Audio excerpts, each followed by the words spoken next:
Hello students, I hope you all are doing good. In today's class, we shall start the chapter Force and Pressure. Force and pressure, we hear the usage of these two terms many times in our day-to-day life. We might not know that we are using it, but we do. These two terms, force and pressure, are integral part of our lives, and hence it becomes very important to study them. Today we shall start our class discussing about the term force. Force. Let us try to understand this term force with some day-to-day life examples. Opening a door, riding a bicycle, lifting an object are few of the most common things that we perform in our daily lives. And all these require a force. What is a force? Consider a ball lying on the ground at rest. It's not moving. Suppose this player here wants to pass this ball to his teammate, who is standing on the other side of the pitch. How will he do that? He needs to make this ball move in the direction of his teammate. So he will kick the ball in the direction of his teammate. When he kicks the ball, we say that he applied a force on the football. Yes, the kicking is nothing but the force he applied on the ball. Now suppose that we have a desk here at point A. A person wants to move this desk from point A to point B. Again, how will he do that? Here he will push the desk towards point B. In this case, we say that the person applied a force on the desk in order to shift it. The push here is the force that the person applied on the desk. Similarly, when you lift some object from the table, we say that you applied a force on that object. Here, the force applied is in the form of lifting. So, forces are nothing but actions like kicking, pushing, lifting, etc. performed on objects. There are many such actions that we can perform. We have already seen few of these. Some more of them are given below. While riding a bicycle, we pedal it continuously to keep it in motion.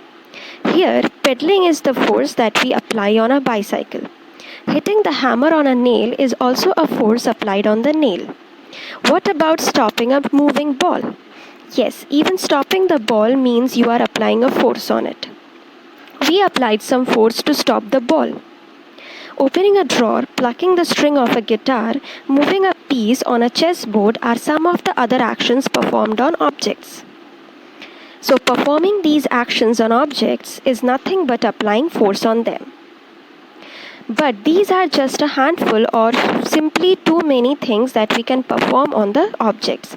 And it's not possible to write each one of these. But we can categorize all these actions into two basic ones.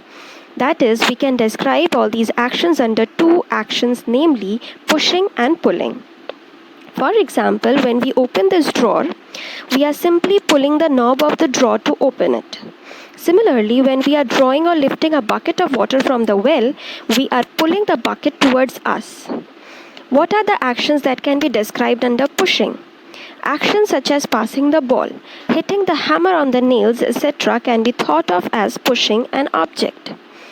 Are there any actions that can be described under both? Yes, they are. Suppose there is a book on the table. You can either pull it towards you like this or push it away from you like this. So moving an object can be described under both. Similarly, opening or shutting a door can be thought of as both. So we can safely say at this point that the forces are nothing but the push or pull applied on objects.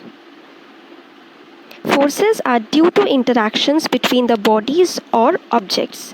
What does it mean? Let's go back to our first example of this video.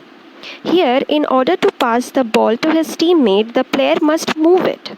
That is, he must interact with the ball to move it in the direction of his teammate. He interacts with the ball by kicking it. The ball and the player interact with each other. In the second example, in order to move the desk from point A to point B, he must interact with the desk. As you can see from the above two cases, when the persons were standing near the desk or near the ball, there was no interaction with either the desk or the ball. And as a result of that, there was no force applied on either the desk or the ball, and hence neither the desk nor the ball moved. So we can say that for force to be applied, there must be some kind of an interaction between two objects. So in our next class, we'll discuss about force in further details. That's all for today. Thank you and take care.